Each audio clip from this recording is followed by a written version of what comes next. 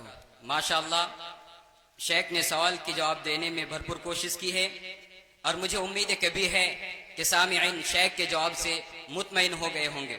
وجزاک اللہ خیرا واحسن الجزاء. اب ہمارے سامنے اگلا سوال جو ابھر کر آتا ہے، سائل کہتے ہیں کہ شیخ میرا ایک سوال ہے کہ میں بہت زیادہ پڑھا لکھا نہیں ہوں، مجھے وقتاً فوقتاً بعض شرعی مسائل علماء سے پوچھنے کی ضرورت پڑتی رہتی ہے، لیکن میں اکثر پس و پیش میں مبتلا رہتا ہوں کہ کس سے پوچھوں. میں اس سوال کے جواب کے لیے زحمت دوں گا عزیز الحق جمیل الدین.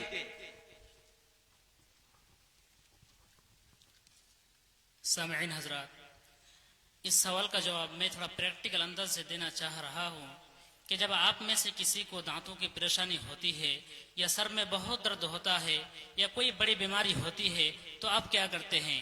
یہی نہ کہ آپ ہر ممکنہ کوشش کر ان ڈاکٹروں تک پہنچتے ہیں جو آپ کے مخصوص بیماری کے مختص و اسپیشلسٹ ہوں. اسی طرح ہم سب کو یہ سمجھنے کی ضرورت ہے کہ علماء اور مولوی بھی ایک طرح کے نہیں ہوتے ہیں، بلکہ ان میں کئی طرح کی کیٹیگری ہوتی ہے اور ہر ایک کے مختلف معیار ہوتے ہیں جس میں الگ الگ شخصیت، الگ الگ مہارتوں کے مالک ہوتے ہیں.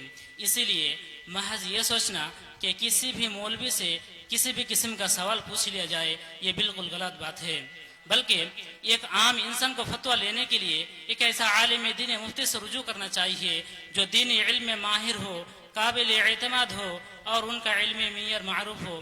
اس کے علاوہ وہ شخص اسلامی فقہ اور شرعی قوانین کا علم رکھتا ہو اور کسی معتبر دارالافتاء یا اسلامی ادارے سے وابستہ ہو. بلکہ بہتر تو یہ ہے کہ ہر شہر میں دارالافتاء ہو یا علی الاقل بڑے مدارس میں افتاء کا شعبہ قائم کیا جائے اور اچھے علماء کی نگرانی میں یہ کام ہو. وجزاکم اللہ خیرا. ماشاءاللہ شیخ نے سوال کے جواب پریکٹیکل انداز میں دینے کی بھرپور کوشش کی ہے اور مجھے امید کبھی ہے کہ شیخ کے پریکٹیکل جواب سے سامعین مطمئن ہو گئے ہوں گے. اب ہمارے سامنے اگلا سوال ہے. سائل کہتے ہیں مومن کس سے کہتے ہیں اور کوئی کیسے پتہ لگا سکتا ہے کہ وہ مومن ہے یا نہیں؟ میں اس سوال حوالہ کرتا ہوں جواب کے لیے صادق الاسلام سجد علی. مومن اسے کہتے ہیں جو شریعت کا پابند ہو، اللہ تعالیٰ کے احکام و فرامین پر عمل کرتا ہو، ارکان ایمان پر یقین رکھتا ہو، نیک عمل کرتا ہو، نیز گناہ اور معصیت سے بچتا ہو. ایک عام مسلمان سے ایمان اور مومن کا درجہ بڑا ہے، جیسا کہ اللہ رب العالمین کے ارشاد ہے قالت الاعراب آمنا قل لم تؤمنوا ولكن قولوا اسلمنا ولما يدخل الایمان فی قلوبکم. یعنی دیہاتی لوگ کہتے ہیں کہ ہم مومن ہیں. اے محمد صلی اللہ علیہ وسلم آپ کہہ دیجئے کہ تم اپنے آپ کو مومن مت کہو، لیکن یہ کہو کہ ہم نے اسلام قبول کیا ہے، ابھی تمہارے دل میں ایمان داخل نہیں ہوا ہے. ایک گنہگار شخص بھی اپنے آپ کو مسلم کہہ سکتا ہے. اسلام اور مسلمان کا اطلاق گنہگار، عاصی، نافرمان اور اسی طرح موحد پر بھی ہوتا ہے. لیکن مومن وہ شخص ہے جو شریعت کا پابند ہو، نیک کام میں وہ ہمیشہ آگے رہتا ہو، گناہوں سے بچتا ہو، منہیات سے بچتا ہو، معصیت سے اجتناب کرتا ہو اور اسی طرح تمام تر واجبات کو کما حقہ ادا کرتا ہو، تو ایسے شخص کو مومن کہا جاتا ہے. قرآن مجید میں اللہ رب العالمین کا ارشاد ہے انما المؤمنون الذين اذا ذكر الله وجلت قلوبهم واذا تليت عليهم اياته زادتهم ايمانا وعلى ربهم يتوكلون الذين يقيمون الصلاة ومما رزقناهم ينفقون اولئک هم المؤمنون حقا، بلکہ کون کون لوگ مومن ہے اس کا ذکر اس آیت میں بحسن خوب موجود ہے۔ چنانچہ ارشاد ربانی ہے وما كان لمؤمن ولا مؤمنة إذا قضى الله ورسوله أمرا أن يكون لهم الخيارة من أمرهم ومن يعص الله ورسوله فقد ضل ضلالا مبينا۔ اور جب آپ واجبات کا اہتمام کرتے ہو، محرمات سے بچتے ہو، گناہوں سے بچتے ہو، وعظ و نصیحت سے، قرآن مجید کی تلاوت سے ایمان میں اضافہ ہوتا ہو، اور جب آپ کی اختیار میں ہو، تنہائی میں بھی آپ بھلائی کو اختیار کرتے ہوں، نیکی پر قائم و دائم رہتے ہوں، تو آپ مومن ہے۔ وصلی اللہ علیہ نبینا محمد وسلم تسلیما مزیدا۔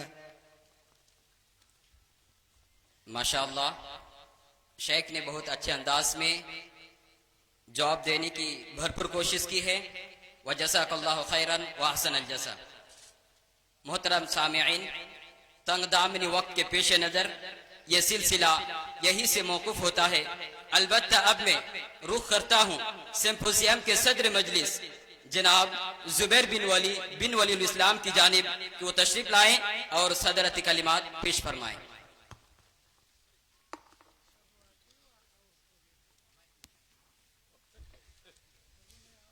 السلام علیکم ورحمۃ اللہ وبرکاتہ۔ الحمد للہ وحدہ والصلاة والسلام على خیر خلقہ وعلى آلہ وصحبہ اجمعین، اما بعد فاعوذ باللہ من الشیطان الرجیم، بسم اللہ الرحمن الرحیم، وما خلقت الجن والانس الا لیعبدون۔ کسی بھی مجلس میں صدر کی ذمہ داری سب سے بڑی ذمہ داری تصور کی جاتی ہے، اور اس سمپوزیم میں یہ اہم ذمہ داری میرے ناتواں کاندھوں پر ڈالی گئی ہے۔ سچ تو یہ ہے کہ میں اتنی بڑی ذمہ داری کا اہل نہیں ہوں، لیکن نہ چاہتے ہوئے بھی قبول کرنا پڑا ہے۔ بہرحال یہ پروگرام بہت ہی اچھا رہا، اور میرے خیال سے جتنے بھی اراکین تھے سب نے اچھی طرح سے جواب دینے کی کوششیں کی، وللہ الحمد اولا و آخرا۔ حاضرین مجلس سے ایک شخص کی زندگی میں دین کی بہت زیادہ اہمیت ہوتی ہے، دین کی اہمیت بہت زیادہ ہوتی ہے۔ کسی بھی شخص کہ اگر کوئی شخص دیندار نہیں ہے تو پھر ڈھیر و جائیداد، جاہ و جلال اور عزت و منصب کا کوئی فائدہ نہیں۔ کسی بھی شخص کی دیندار بننے کے لیے دو ہی راستے ہیں۔ پہلا تو یہی ہے کہ وہ کسی استاد کے پاس بیٹھ کر دین کی تعلیم حاصل کرے۔ دوسرا یہ ہے کہ جب بھی کوئی مسئلہ درپیش ہو تو وہ علماء اکرام کی طرف یا ان کی تصانیف کی طرف رجوع کریں۔ لیکن افسوس کا مقام یہ ہے کہ بسا اوقات گاؤں محلے میں دینی مسائل جاننے کی ضرورت تو پڑتی ہے، لیکن لوگ خود لیپا پوتی سے کام لیتے ہیں اور علماء اکرام کی طرف رجوع نہیں کرتے ہیں، یا رجوع کرتے بھی ہیں تو جنہیں علماء سے رجوع کرنا چاہے ان سے نہیں کرتے، بلکہ جہاں آسانی ملنے کے مواقع میسر ہو وہاں جاتے ہیں۔ میرا خیال یہ ہے کہ فتویٰ دینے کا کام ہر شخص کا نہیں ہے، اور نہ ہی ہر نام و نہاد عالم سے فتویٰ پوچھا جانا چاہیے، بلکہ واقعی جو لوگ فتویٰ دینے کے اہل ہیں ان لوگوں کی ایک جماعت تیار کی جائے، پھر دینی مسائل ان کے حوالے سے حل کیے جائیں تو زیادہ مناسب رہے گا۔ میں اس دعا کے ساتھ اپنی بات ختم کرتا ہوں کہ اللہ رب العالمین جامعۃ الامام الالبانی کو دن دگنی رات چگنی ترقی عطا فرمائے، آمین۔ السلام علیکم ورحمۃ اللہ۔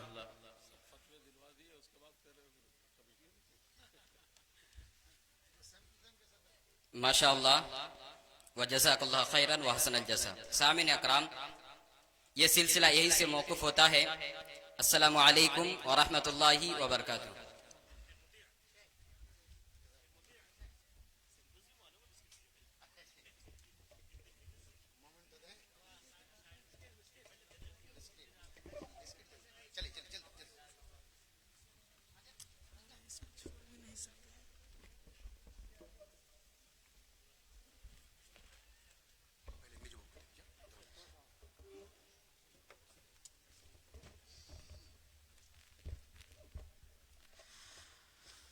محترم سامعین، یہ جامعۃ الامام الالبانی کے طلباء تھے جو سمپوزیم کی تقدیم کر رہے تھے۔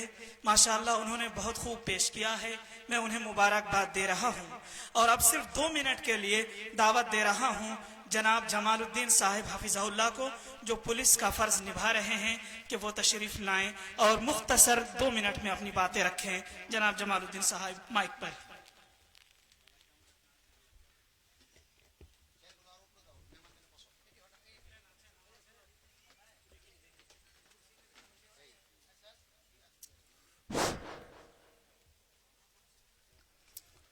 আসসালামু আলাইকুম। আমি 2 মিনিট টাইম দিয়েছেন আমাদেরকে এই সভায়। এত বড় সভা, এত শিক্ষিত লোকের সমাগম, আমার ভাগ্যে যে 2 মিনিট টাইম পেয়েছি, আমি নিজেকে গর্ববোধ করছি। আমি আসার পরে মৌলানা সাহেব অর্থনৈতিক সম্পর্কে আলোচনা করলেন, তারপরে প্রশ্ন উত্তর আলোচনা হলো। তো আমি কয়েকটা কথা বলার আগে যদি আমার কথায় ভুল ত্রুটি থাকে, আমি শিক্ষিত সমাজকে ক্ষমা চেয়ে নিচ্ছি। আল্লাহর ওয়াস্তে আমাকে ক্ষমা দিবেন যদি আমি কোনো ভুল ভ্রান্ত কথা বলে থাকি। আমি ছোটবেলায় কোরআন শরীফ পড়েছি, অর্ধেকের মতন পড়েছিলাম। তারপর কালচার নাই, আমাদের এই ডিপার্টমেন্টে ঢুকে গেলাম। ডিপার্টমেন্টে অনেক গাইডলাইন আছে, সেই গাইডলাইনকে সামনে রেখে আমি কয়েকটা কথা বলবো। যাই হোক, কতগুলো কথা আমি শুনেছি, পড়িনি, মৌলানা সাহেবদের কাছ থেকে শুনেছি। সেই সব কথাই আমি বিশ্লেষণ করব। ইসলাম কি জিনিস আপনারা বিভিন্ন বক্তার কাছে শুনলেন। আমি ইসলাম সম্পর্কে দুটা কথা বলতে চাই। ইসলামের মূল মেরুদণ্ড হচ্ছে কোরআন শরীফ এবং বিভিন্ন হাদিস। আমরা যদি কোরআন শরীফকে অনুসরণ করি, কোরআন শরীফের নিয়ম কানুন যদি মেনে চলি, তাহলে আমাদের সমাজে কি হবে তা আপনারা নিশ্চয়ই উপলব্ধি করছেন। আমরা যদি কোরআনকে অনুসরণ করি, কোরআনের নিয়ম কানুন মানি, তার মানে আমরা 5 ওয়াক্ত নামাজ পড়ব। এবার 5 ওয়াক্ত যদি আমরা নামাজ পড়ি, আল্লাহর ওয়াস্তে যদি যাই, তাহলে চোর, চান্ডাল, জেনাকাজ ইত্যাদি কাজ থেকে আমরা দূরে থাকব। কারণ তখন আমরা ওইসব কাজে যেতে পারবো না। যদি আমরা কোরআনকে সঠিকভাবে অনুসরণ করি, কোরআন থেকে কি কি আসছে সেটা আপনারা জানেন। যারা এখানে মান্যগণ্য শিক্ষিত লোক আছেন তারা জানেন। কোরআন থেকে সায়েন্স এসছে, কোরআন থেকে ডাক্তার এসছেন, কোরআন থেকে বড় বড় বৈজ্ঞানিক এসছেন। কিন্তু দুঃখের বিষয়, আমরা কোরআনকে বিশ্লেষণ করতে পারি না। আমরা যারা বিশ্লেষণ করি সেটাকে সমাজের মধ্যে বিস্তার করতে পারি না।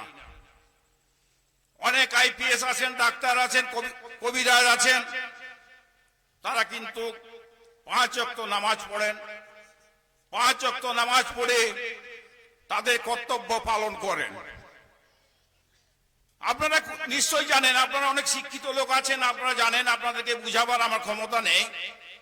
তবে আমি যতটুকু শুনেছি ততটুকুই আপনাদেরকে বলছি।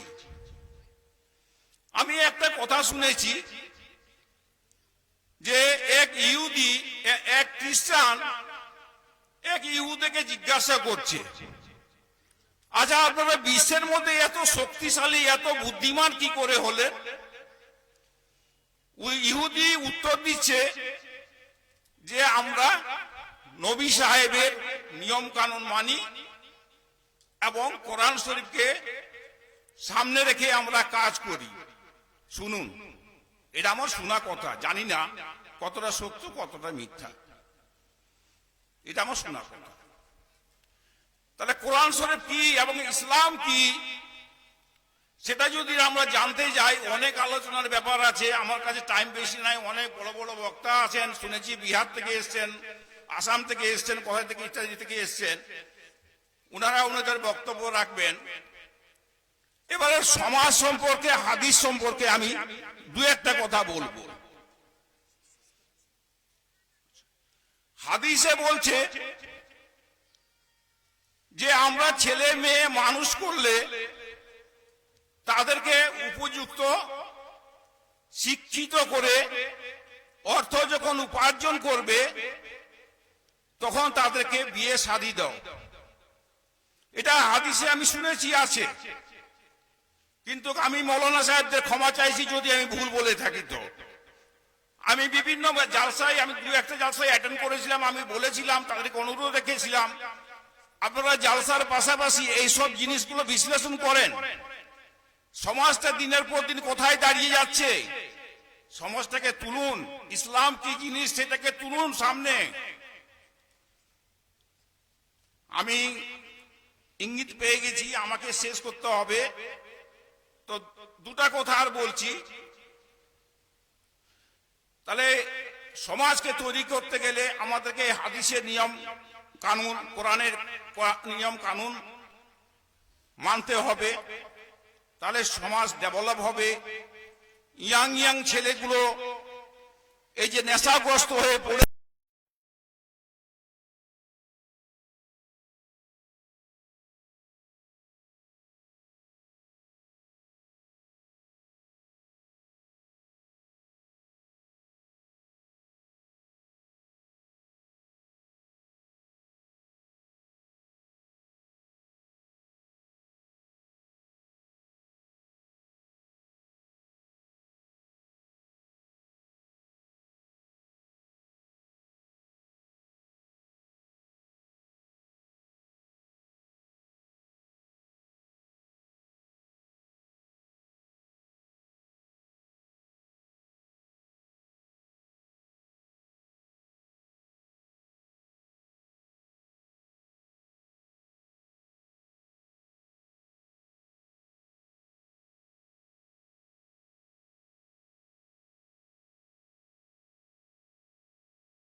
علاقہ تھا.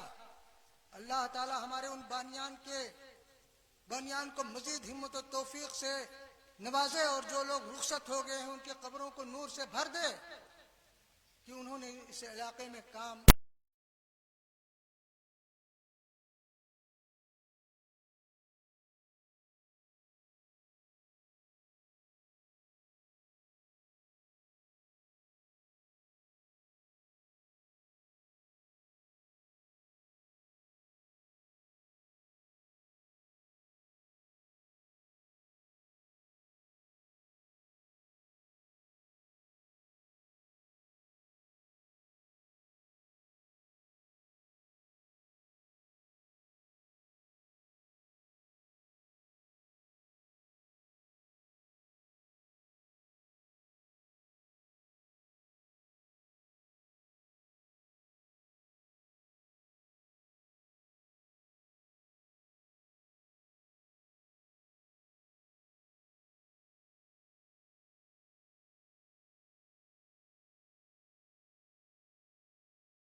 معلوم تھا کہ میں شاعر ہوں. تو بھٹی صاحب، میں نے جب مدینہ یونیورسٹی میں داخلہ ہوا تو میں نے شاعری چھوڑ دی کہ کہیں نماز میں نہ شاعری کرنے لگوں، گستاخی ہو جائے اس مقدس ترین جگہ پہ. تو 33 سال کے بعد بھٹی صاحب نے قریدا کہ بھائی آپ جب شاعر ہیں اور شاعری ایک عالم کے لیے امتیازی اور زائد وصف ہوا کرتی ہے تو آپ نے اس کو کیوں مردہ کر دیا؟ آپ کتنے متقی پرہیزگار ہیں. صحابہ کرام نے نبی کریم صلی اللہ علیہ وسلم کے سامنے شاعری کی ہے تو آپ کیوں چھوڑ دیے ہیں؟ اور پھر مدینہ یونیورسٹی کے داخلے کے شرائط میں ترک شاعری نہیں ہے. تو پھر میں نے شاعری شروع کر دی. تو وہ 1800 اشعار کہے جو مسدس حالی کے برابر اس سے زیادہ ہے. اور اس پہ لوگوں نے تبصرہ کیا کہ شیخ صلاح الدین اپنے زمانے کے حالی ہیں. اور میں حالی کا اقبال کے بارے میں کہا مولانا انجم جمال عصری نے کہ یہ بچہ اگر شاعری کرتا رہا تو اپنے دور کا اقبال ہوگا، لیکن میں چھوٹے کافی والا بھی نہیں ہو سکا، چھوڑ دی. بہرحال میں یہ کہہ رہا تھا محاسن اسلام. میرے بھائیوں، میں بار بار اس کا تکرار کرتا ہوں، اسلام کا سب سے بڑا حسن یہ ہے کہ اس سے بہتر کوئی دین نہیں. ان الدین عند اللہ الاسلام. اسلام کی سب سے بڑی خوبی یہ ہے کہ اس سے زیادہ اپ ٹو ڈیٹ کوئی دین نہیں. اس کے کسی بھی فرمان پہ 1400 سال سے لے کر آج تک کوئی ایکسپائری ڈیٹ نہیں. 5 سالہ قانون بناتی ہے حکومت اور گورنمنٹ اور بیچ ہی میں اس کو کینسل کرنا پڑتا ہے. لیکن ہمارا یہ قرآن نازل ہوا، نبی کریم صلی اللہ علیہ وسلم کی حدیث مبارک حدیث ہے، 1400-1500 سال ہو رہے ہیں، کوئی ایکسپائری ڈیٹ اس پہ نہیں ہے. یہ اسلام کی خوبی ہے. اسلام کی خوبی ہے ہمارا مذہب بہت ہی نیا، جدید اور ماڈرن ہے. اس سے زیادہ ماڈرن کوئی مذہب نہیں. کیوں؟ بڑے بڑے انجینئرز، ڈاکٹر، پروفیسر، سائنٹسٹ روزانہ پریشانیوں کے باوجود مسلمان ہو رہے ہیں. یہ اسلام کی جدیدیت کی دلیل ہے. وہ عورتیں جن کے بارے میں کہا جاتا ہے کہ اسلام نے ان پہ بڑا ظلم کیا ہے، پڑھی لکھی عورتیں مسلمان ہو رہی ہیں. وہ عورتیں جو نیم لباس پہن کر کے ننگا گھومتی تھیں، دوسرے دن پردہ کر کے آتی ہیں اور کہتی ہیں، اور وہ پرانی فلمیں جو ان کی چلتی ہیں ریکویسٹ کرتی ہیں، کورٹ میں جا کر کے اس کو کینسل کرانے کی کوشش کرتی ہیں کہ اب ہم نے توبہ کر لیا ہے.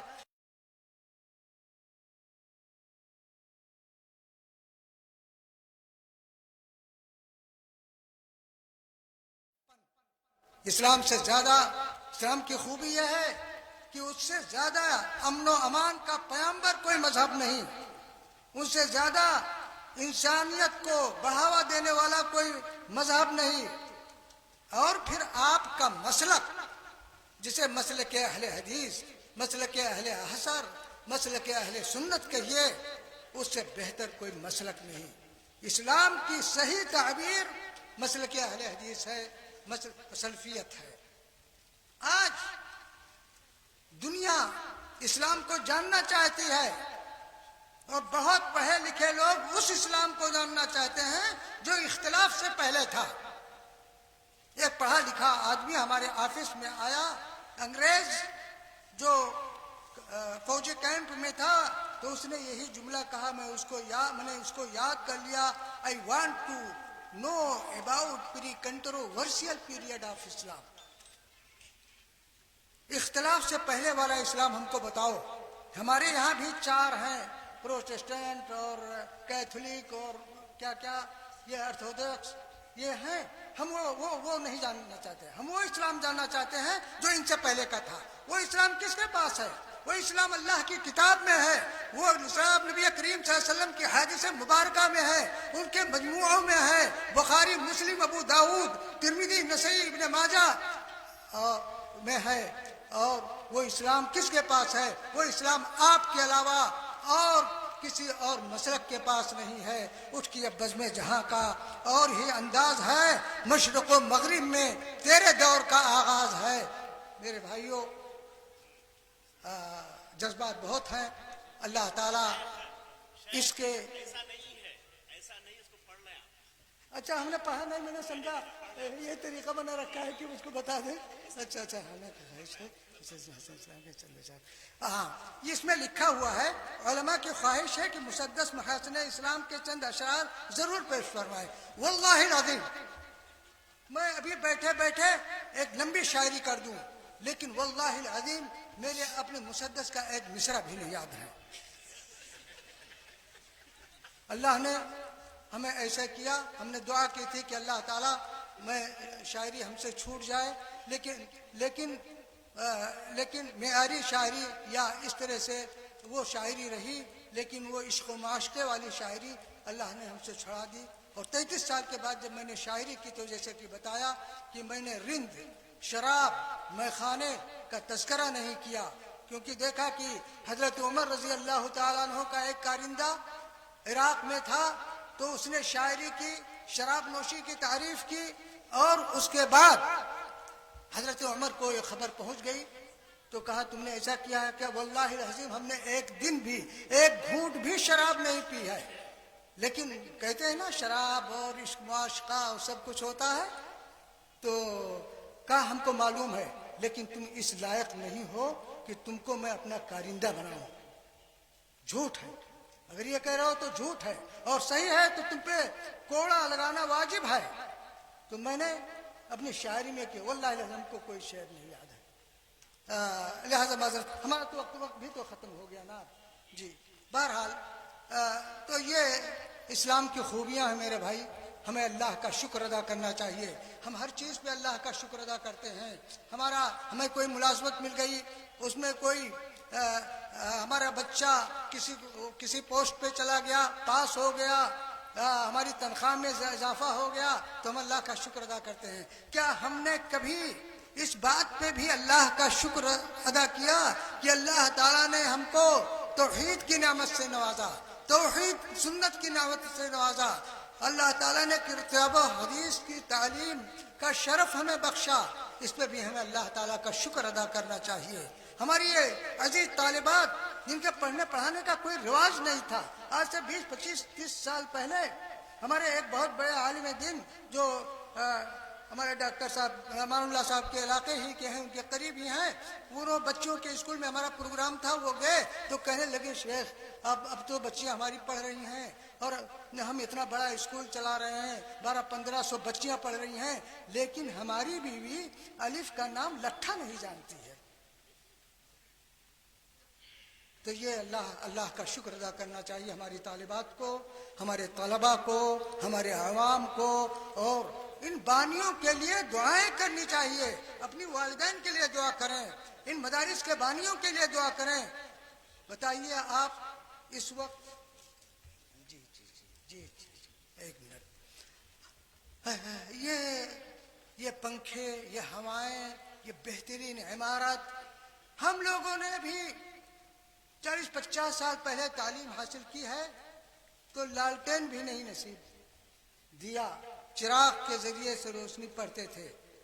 لیکن آپ یہ بتائیں کہ آپ کو پکا پکایا کھانا ملتا ہے, آپ کو بہترین روشنی, پنکھے, ایک 10 منٹ کے لیے پنکھا چلا جائے تو ہر کوئی پریشان ہو جاتا ہے.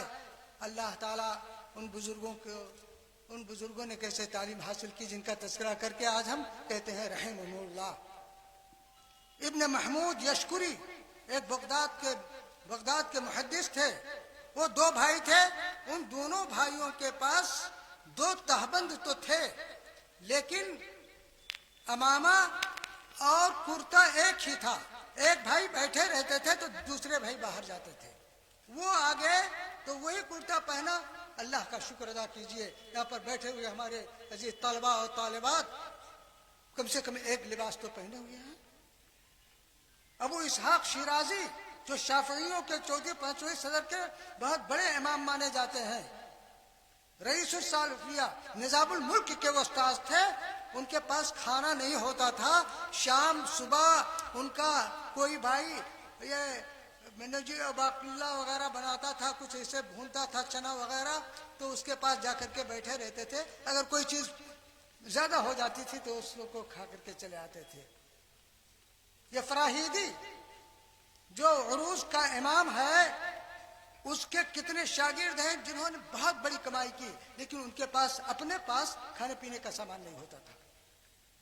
میرے بھائیوں, بات لمبی ہو گئی, لیکن یہ تو کہہ دوں, شہر کی پھول چنے خوب پھرے شاد رہے, باغباں مطیع الرحمان باغباں چلتے ہیں گلشن تیرا آباد رہے.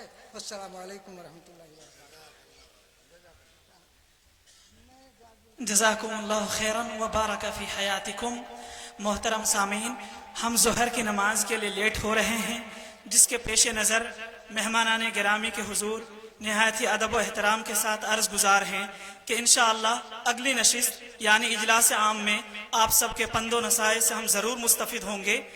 اب ہم بے حد اس چیز کے مشتاق ہیں کہ صدر مجلس یعنی فضیلت الشیخ امیر محترم فضیلت الشیخ اصغر علی امام مہدی سلفی حفظہ اللہ کو دعوت دیں اور صدارتی کلمات ان سے سنیں.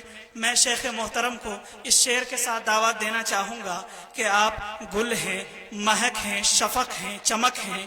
آپ گل ہیں, مہک ہیں, شفق ہیں, چمک ہیں. ان لفظوں میں پوشیدہ ہے تصویر آپ کی. فضیلت الشیخ امیر محترم اصغر علی امام مہدی سلفی حفظہ اللہ, مائک پر.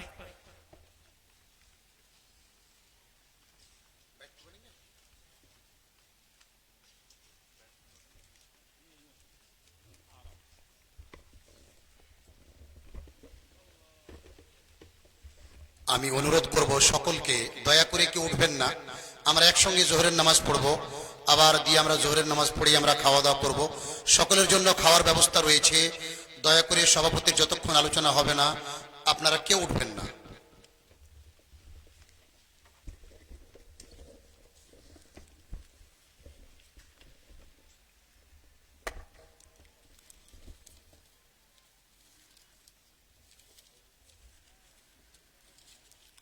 السلام عليكم ورحمة الله وبركاته. الحمد لله نحمده ونستعينه ونستغفره ونعوذ بالله من شرور أنفسنا ومن سيئات أعمالنا. من يهده الله فلا مضل له ومن يضلله فلا هادي له. وأشهد أن لا إله إلا الله وأشهد أن محمدا عبده ورسوله. أما بعد فإن خير الحديث كتاب الله وخير الهدي هدي محمد صلى الله عليه وسلم وشر الأمور محدثاتها وكل محدثة بدعة وكل بدعة ضلالة وكل ضلالة في النار. أعوذ بالله من الشيطان الرجيم. بسم الله الرحمن الرحيم. يا أيها الذين آمنوا اتقوا الله حق تقاته ولا تموتن إلا وأنتم مسلمون. يا أيها الناس اتقوا ربكم الذي خلقكم من نفس واحدة وخلق منها زوجها وبث منهما رجالا كثيرا ونساء واتقوا الله الذي تساءلون به والأرحام إن الله كان عليكم رقيبا. يا أيها الذين آمنوا اتقوا الله وقولوا قولا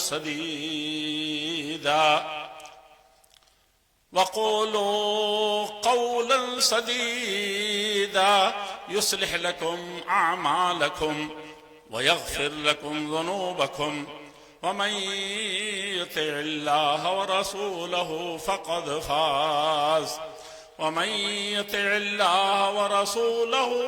فقد فاز فوزا عظيما.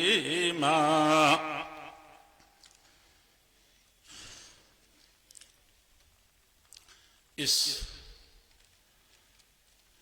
اہم ادارے کے تمام ذمہ داران اور خاص طور پر عزیز گرامی قدر مؤسس و بانی جناب مولانا مطیع الرحمان صاحب اور ان کے والد گرامی قدر مولانا شیخ صاحب سلفی اور